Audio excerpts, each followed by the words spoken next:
ఓం శాంతి. సాకార్ మురళి. ఈరోజు డేటు 15/3/25.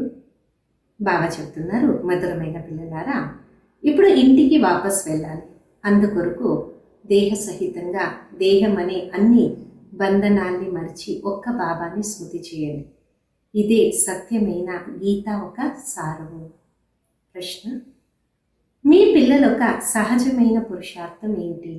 జవాబు: బాబా అంటారు, మీరు బిల్కుల్ నిశ్శబ్దంగా ఉండండి.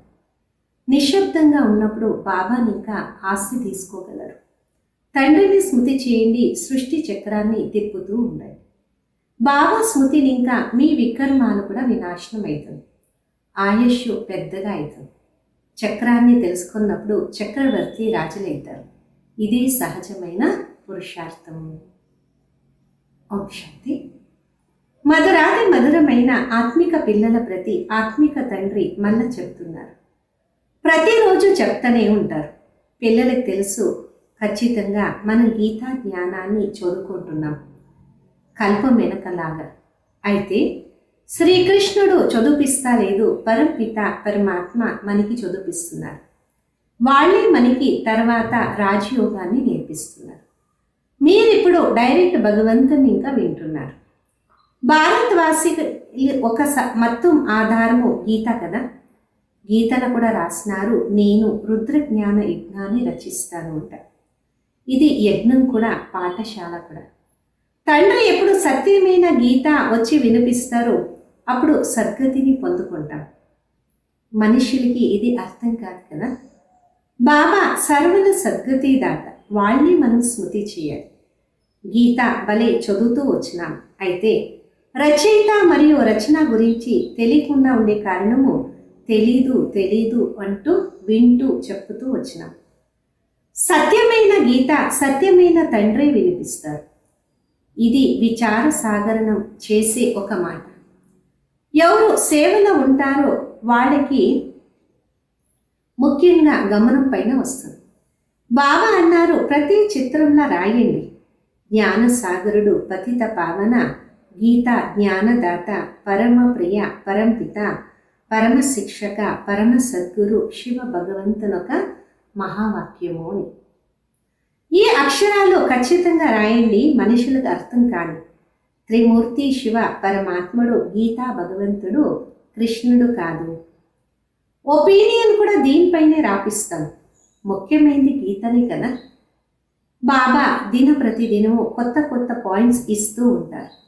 అలా కాదు, ముందు ఇది ఎందుకు చెప్పలేదు, డ్రామాలో లేదు కదా. బాబా మురళిలో కొత్త కొత్త పాయింట్స్ వస్తూ ఉంటుంది. రాస్తారు, వెగిరేది మళ్ళా దిగేది ఏంట.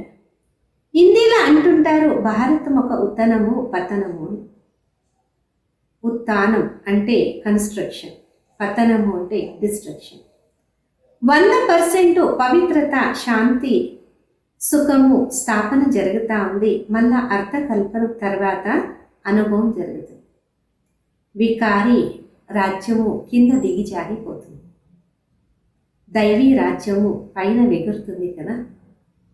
పడిపోయే తోడు కన్స్ట్రక్షన్ కూడా జరుగుతూ ఉంటుంది. దీన్ని రాయాలి. ఎప్పుడు పడిపోతుందో దాని తోడు కింద దిగి జారిపోతుంది. డిస్ట్రక్షన్ అని కూడా రాయండి. మీ అందరికీ ఆధారము గీతా పైనే ఉంది. బాబాని వచ్చి సత్యమైన గీత వినిపిస్తారు. బాబా ప్రతిరోజు దీనిపైనే చెప్తుంటారు. పిల్లలు ఆత్మలు కదా. బాబా అంటారు, దేహమ విస్తారాన్ని మరిచి ఆత్మ అని గుర్తించు. ఆత్మ దేహం ఇంకా అతీతమవుతుంది. అప్పుడు అన్ని సంబంధాలు మర్చిపోతుంది. బాబా అంటారు, దేహం అనే అన్ని సంబంధాలు వదిలేసి మిమ్మల్ని మీరు ఆత్మ అని తెలుసుకొని తండ్రిని స్మృతి చేయండి. ఇప్పుడు ఇంటికి వెళ్ళాలి కదా. అర్ధకల్పం వాపసు వెళ్ళేదానికి భక్తి చేసినాం. సత్యుగంలో అయితే వాపసు వెళ్ళే పురుషార్థమే చేయం. అక్కడైతే సుఖమే సుఖం ఉంటుంది. పాట కూడా పాడతారు, దుఃఖంలో అందరూ స్మృతి చేస్తారు, సుఖంలో ఎవరూ చేయరు అంట. అయితే సుఖం ఎప్పుడు, దుఃఖం ఎప్పుడు, ఇది కూడా తెలియదు కదా. మీ అన్ని విషయాలు గుప్తంగానే ఉంటుంది. మనము ఆత్మిక మిలిటరీ అయినాము, శివ బాబా శక్తి సైన్యం. దీని అర్థం ఎవరు అర్థం చేసుకోలేరు. దేవతలకి ఇంత పూజ జరుగుతుంది. అయితే వాళ్ళ జీవన చరిత్ర తెలియదు కదా. ఎవరు పూజ చేస్తామో వాళ్ళ జీవన చరిత్ర తెలుసుకోవాలి కదా. శ్రేష్టానికి శ్రేష్టము శివబాబా పూజ, తర్వాత బ్రహ్మ విష్ణు శంకర్లు, వాళ్ళ తర్వాత లక్ష్మీనారాయణ రాధాకృష్ణన్ ఒక మందిరం. ఇది కూడా ఎవరికీ తెలియదు. ఒక శివబాబాకి ఎన్ని రకరకాలైన పేర్లు పెట్టి మందిరాలు తయారు చేస్తున్నారు. ఇప్పుడు మీ బుద్ధిలో మొత్తం చక్రం ఉంది. డ్రామాల ముఖ్య యాక్టర్స్ కూడా ఉంటారు. అక్కడ హద్దు డ్రామా, ఇది అనంతమైన డ్రామా. దీంట్లో ముఖ్యంగా ఎవరెవరు ఉన్నారో ఇది కూడా మీకు తెలుసు. మనుషులు అంటారు రామ్జీ ఈ ప్రపంచమే తయారు చేయలేదు అంటారు. దీనిపైన కూడా ఒక శాస్త్రాన్ని తయారు చేస్తున్నారు. అర్థమైతే తెలియదు కదా. మీ పిల్లలకి చాలా సహజమైన పురుషార్థాన్ని నేర్పిస్తున్నారు. అన్నిటికీ సహజమైన పురుషార్థము నిశ్శబ్దంగా ఉండాలి. నిశ్శబ్దంగా ఉన్నప్పుడే బాబా నుండి వారసత్వాన్ని తీసుకుంటాం. తండ్రిని స్మృతి చేయాలి, సృష్టి చక్రాన్ని గుర్తు చేయాలి. బాబా స్మృతిని ఇంకా మీ వికర్మాలు కూడా వినాశనం అవుతుంది. మీరు నిరోగిగా అవుతారు, ఆయుష్ కూడా పెరుగుతుంది. చక్రాన్ని తెలుసుకున్నప్పుడు చక్రవర్తి రాజులవుతారు. ఎప్పుడైతే నరకానికి మాలికలు మళ్ళా స్వర్గానికి మాలికలు అవుతాం కదా. స్వర్గానికి మాలికలు అందరూ అవుతారు. అయితే దాంట్లో కూడా పదవి ఉంటుంది కదా. ఎంత మీ సమానంగా చేసుకుంటారో అంతే ఉన్నతమైన పదవి దొరుకుతుంది. అవినాశి జ్ఞాన రత్నాలు ఒక దానం చేయలేదు అంటే రిటర్న్లో ఏం దొరుకుతుంది? కొందరు ధనవంతులైతారు అంటారు, వీళ్ళు వెనుక జన్మంలా మంచిగా దాన పుణ్యాలు చేసినారేమో అంట. ఇప్పుడు పిల్లలు తెలుసు, రావణ రాజ్యంలో అందరూ పాపాలే చేసినారు. అందరికీ నా పుణ్యాత్మలు ఈ లక్ష్మీనారాయణ. బ్రాహ్మణుల్ని కూడా ఉన్నతంగానే పెడతాము, అందరికీ నా ఉన్నతంగా చేసేవాళ్ళు వీళ్ళే కదా. అదైతే ప్రారంభం. బ్రహ్మాముఖ వంశావళి బ్రాహ్మణ కుల భూషణులు శ్రీమతం పైన ఈ శ్రేష్ఠ కర్తవ్యాన్ని చేస్తున్నారు. బ్రహ్మ ఒక పేరే ముఖ్యం. త్రిమూర్తి బ్రహ్మ అంటారు. ఇప్పుడైతే మీకు ప్రతి విషయంలో త్రిమూర్తి శివ అని చెప్పాలి. బ్రహ్మ ద్వారా స్థాపన, శంకర్ ద్వారా వినాశనం. ఇది కూడా గాయనం ఉంది. విరాట రూపాన్ని తయారు చేస్తారు. అయితే దాంట్లో శివుని కూడా చూపించరు, బ్రహ్మాని కూడా చూపించరు. ఇది కూడా పిల్లలకి చెప్పాలి. మీద కూడా యథార్థంగా కష్టంగా బుద్ధిగా కూర్చుంటుంది. ఎన్నో పాయింట్స్ ఉన్నాయి, దాన్ని టాపిక్స్ అంటారు. ఎన్ని టాపిక్స్ దొరుకుతాయి కదా. సత్యమైన గీత భగవంతుని ద్వారా వింటూ మనుషుల్ని ఇంకా దేవతలు విశ్వానికి మాలికలవుతాం. టాపిక్ ఎంత మంచిగా ఉంది. అయితే అర్థం చేసుకునే దానికి, చేపించే దానికి కూడా తెలివి కావాలి. ప్రతి విషయం క్లియర్గా రాయాలి, మనుషులకు అర్థం కావాలి, అడగాలి. ఎంత సహజం. ఒక్కొక్క జ్ఞానం పాయింట్ లక్షలు, కోట్యాది రూపాయలు అవుతుంది. దీని నుండి మీరు ఎలా తయారవుతారు? మీలా అడుగు అడుగుల పదమం ఉంది. అందుకే దేవతలు ఒక అడుగులో పదమం ఒకే పుష్పాన్ని చూపిస్తారు. మీరు బ్రహ్మాముఖ వంశావళి బ్రాహ్మణుల ఒక పేరు మాయం చేస్తున్నారు. వాడు బ్రాహ్మణులైతే సంఖలో గీత పెట్టుకుంటారు. మీరు సత్యమైన బ్రాహ్మణులు, మీ ఒక సంఖ అంటే బుద్ధిలా సత్యం ఉంది కదా, వాళ్ళొక సంఖలో పుస్తకం ఉంది. నశ ఉండాలి. మనం శ్రీమతం అనుసారంగా స్వర్గాన్ని తయారు చేస్తున్నాం. బాబా రాజయోగం నేర్పిస్తున్నారు. మీ దగ్గర ఏ పుస్తకము లేదు. అయితే సింపుల్ అయిన బ్యాడ్జ్, దీంట్లో సత్యమైన గీత ఉంది. దీంట్లో త్రిమూర్తి చిత్రం కూడా ఉంది. మొత్తం గీత దీంట్లోనే వచ్చేస్తుంది. సెకండ్లో మొత్తం గీత చెప్పచ్చు. ఈ ఒక బ్యాచ్లో మీరు సెకండ్లా ఎవరికైనా తెలివి ఇయ్యచ్చు. వీళ్ళు మీ తండ్రి. వీళ్ళని స్మృతి చేసినప్పుడు మీ పాపాలు వినాశనం అవుతుంది. ట్రైన్లో వెళ్తూ, నడుస్తూ, తిరుగుతూ ఎవరే దొరికితే వాళ్ళకి మంచిగా చెప్పుతూ ఉన్నాయి. కృష్ణపురిలో అందరూ వెళ్ళాలి అని ఇష్టపడతారు కదా. ఈ చదువుని ఇంకా ఇలాగైతారు. చదువుని ఇంకా రాజ్య స్థాపన అవుతుంది. వేరే ధర్మ స్థాపనలా రాజ్య స్థాపన ఉండదు. మీకు తెలుసు, మనం రాజయోగం నేర్చుకుంటున్నాము, భవిష్యత్తు 21 జన్మాల కొరకు. ఎంత మంచి చదువు కదా. మళ్ళా ప్రతిరోజు 1 గంటేమి చదువుకోవాలి చాలు. అక్కడ చదువు అయితే 4-5 గంటేమికి ఉంటుంది, ఇక్కడ 1 గంటేమో చాలు. తెల్లవారి టైం ఎంత మంచిగా ఉంది, అందరూ ఫ్రీగా ఉంటారు. బాకీ బంధనంలో ఉండేవాళ్ళు తెల్లవారి రాలేదు అంటే వేరే సమయాన్ని ఉంచుకోవచ్చు. బ్యాడ్జ్ వేసుకోండి, ఎక్కడే వెళ్ళండి, సందేశాన్ని ఇస్తూ వెళ్ళండి. న్యూస్ పేపర్లా బ్యాడ్జ్ చేసి కాదు, ఎందుకంటే ఒకవైపే కనిపిస్తుంది కదా. మనుషులు అర్థం చేసుకోలేరు చెప్పే వరకు, ఎంత సహజం. ఈ ఒక వ్యాపారం ఎవరైనా చేయొచ్చు, స్వయం స్మృతి చేయాలి, ఇతరులకు కూడా స్మృతి ఇచ్చాలి. ఇది మంచిది కదా. వేరే వాడు చెప్తారు ఆత్మ అభిమానిగా కాండి, స్వయం దేహ అభిమానంలో ఉన్నప్పుడు ఏదో ఒక వికర్మము జరుగుతూ ఉంటుంది. ముందు ముందు ఎన్నో పరిస్థితులు మనసులో వస్తాయి, తర్వాత కర్మంలో వస్తుంది. మనసులో ఎక్కువ వస్తాయి, దానిపైనే బుద్ధి ఇంకా పని తీసుకోవాలి.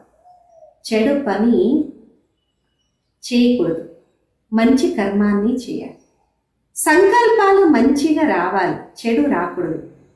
చెడుని ఆపాలి, బుద్ధిలో బాబాని ఉంచుకోవాలి. ఇంకా ఎవరు కూడా దీన్ని చెప్పలేరు.